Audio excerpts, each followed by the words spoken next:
Umhlolokazi kaGqirha Max Coleman umama Audrey khangafuna emsitho nobunewune wokhumbula elitshanhliziyo lenkululeko koko usapho lufuna umsebenzi wakhe wokulwela umakulinganwe uqhubeke. Umongameli Cyril Ramaphosa umqhwabele izandla ukaColeman ngemisebenzi yakhe yesisa esilwela amalungelo oluntu.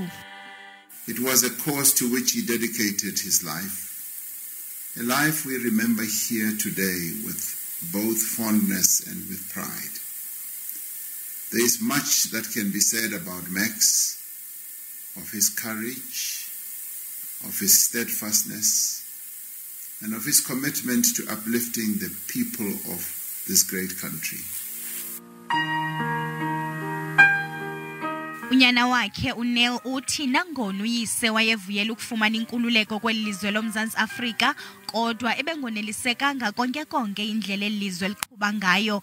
Uthi uyise ebekhathalele kakhulu izinto ezenziwa zinkokheli ukuphucula ubomi boluntu kwaye elucaphukela urhwaphilizo nokungathembeki.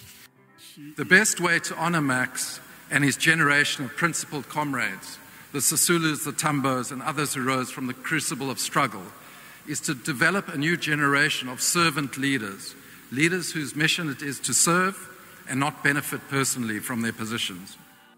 Usihlalo weKagiso Trust uthi iyatyhafisa into yokubona bemibeli bengakhathalelani bejonge iziqu zabo kuphela. Selflessness is a value that Dr. Coleman subscribed to and passed on to many of his peers and the rest of us who have been learning from him. Coleman wakwakhe banikwa iwonga le Order of Luthuli kwisilver ngumongameli Cyril Ramaphosa kulo nyaka uphelileyo.